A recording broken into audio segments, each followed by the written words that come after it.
Bonjour à tous, bienvenue sur Actu Matin. Dans votre matinale ce matin, nous recevrons au téléphone tout à l'heure le maire de la commune d'Ifani.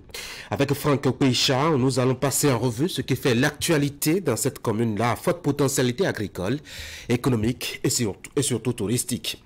Notre débat portera sur la santé de l'école béninoise ce matin. À Djougou, les apprenants souffrent le martyre face aux besoins très exigeants en matériel, notamment de salles de classe et de bancs pour s'asseoir. Une équipe de Canal 3 Bénin est allée surprendre une scène assez ubuesque. À ce propos, on en débat tout à l'heure. On parlera aussi de cette situation, cette fois-ci dans le Borgou, où des retraités sont sollicités par manque de personnel enseignant de qualité pour parler justement à ce manque-là. On aura donc à examiner quels sont les intérêts et quels sont les avantages de cette option, mais aussi et surtout quelles peuvent en être les limites. Merci d'être au rendez-vous d'Actu Matin ce matin.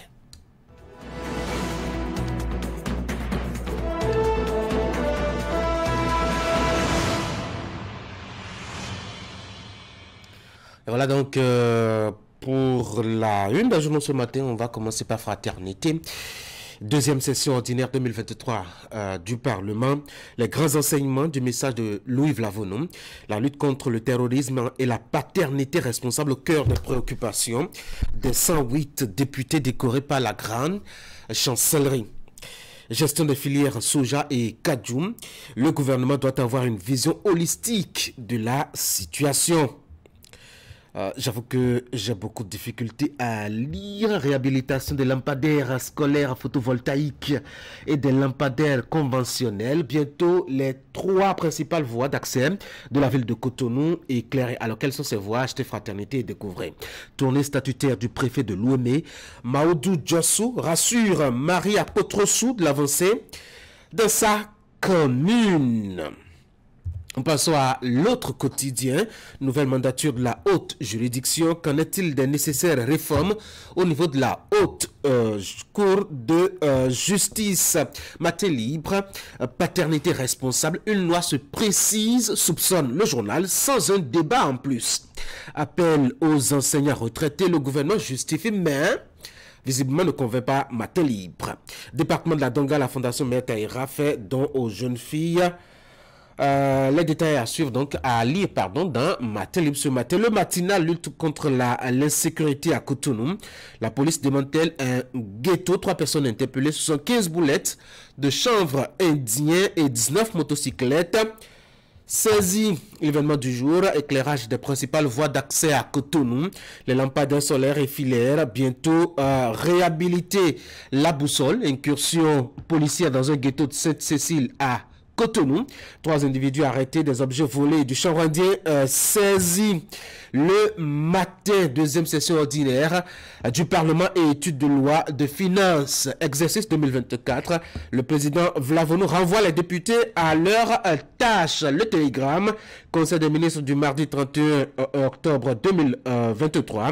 Inès Kérikou, directrice de cabinet du ministère des Affaires étrangère. L'éclairage public bientôt réhabilité sur les 3 voies d'accès à la ville de Cotonou. La tribune de la capitale pour les échos de la capitale. Double coup à l'Assemblée nationale.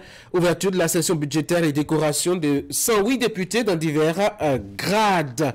Le potentiel contentieux autour du site d'inhumation d'une icône de la musique traditionnelle. Embargo sur la dépouille de l'artiste Bémao Médé.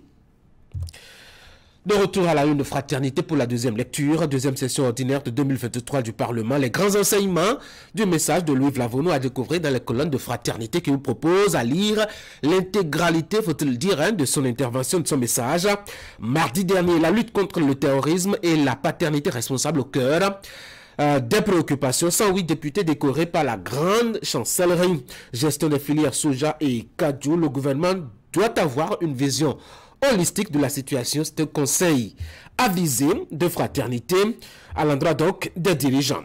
Nous passons à un autre titre, réhabilitation des lampadaires solaires photovoltaïques et des lampadaires conventionnels. Bientôt, les 3 principales voies d'accès à la ville de Cotonou seront éclairées. Promesse de Fraternité. Tournée statutaire du préfet de Louémé, Maoudou Djossou rassure Marie Apotrosou de l'avancée de sa commune.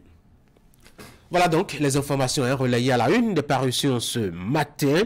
On va déjà fouiller dans Fraternité pour voir quelques informations qui pourraient nous intéresser. Vous allez à la 2 par exemple, vous avez l'intégralité du Conseil des ministres tenu, faut-il le rappeler, mardi dernier, avec plusieurs nominations à la clé, précisément au niveau du ministère des Affaires étrangères. Vous avez les noms, les détails à découvrir en achetant Fraternité et en lisant précisément à la page 2.